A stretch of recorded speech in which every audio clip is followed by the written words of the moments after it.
এই মুহূর্তের বড় খবর আপনাদেরকে দেব। সাসপেন্ড শামশেরগঞ্জের থানার প্রাক্তন ওসি সহ 2 অফিসারকে সাসপেন্ড করা হয়েছে। এই মুহূর্তের বড় খবর আপনাদেরকে জানাচ্ছি।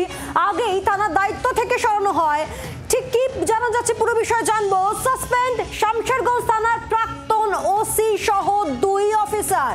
কথা বলবো, পিয়ালি মিত্র রয়েছেন টেলিফোনের প্রতিনিধি। পিয়ালি, একেবারে দেখো, শামশেরগঞ্জ থানায় যখন এলাকায় যেই ঘটনা ঘটে সেই সময় যিনি দায়িত্বে ছিলেন, যে অফিসার দায়িত্বে ছিলেন সেই শিবপ্রসাদ ঘোষ এবং আরো একজন অফিসার জামিলউদ্দিন যিনি মেজবাবু ছিলেন, তাদের দুজনকে সাসপেন্ড করা হয়েছে।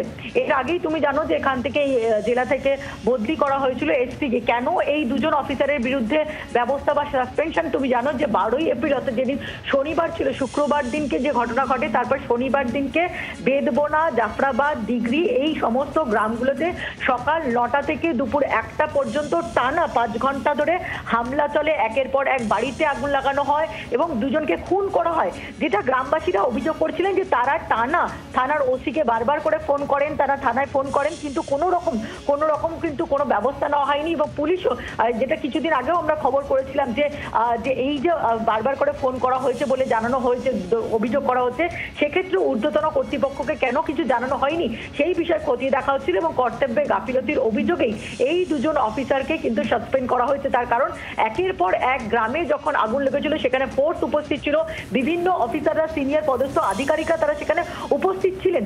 যখন থানায় এই খবর আসছে, গ্রামবাসীরা অভিযোগ করছেন যে গ্রামে হামলা চলছে, সেই খবর পাওয়ার পরও কোনো ঊর্ধ্বতন কর্তৃপক্ষকে তারা কিছু জানাননি। এমনকি শিবপ্রসাদ ঘোষ, তিনি দায়িত্বে ছিলেন তখন থানার, তিনি নিজের ফোনটি পর্যন্ত বন্ধ করে দেয়। ফলে এই কর্তব্যে গাফিলতির অভিযোগেই কিন্তু দুজনকে সাসপেন্ড করা হয়েছে বলেই আমরা জানতে পারছি।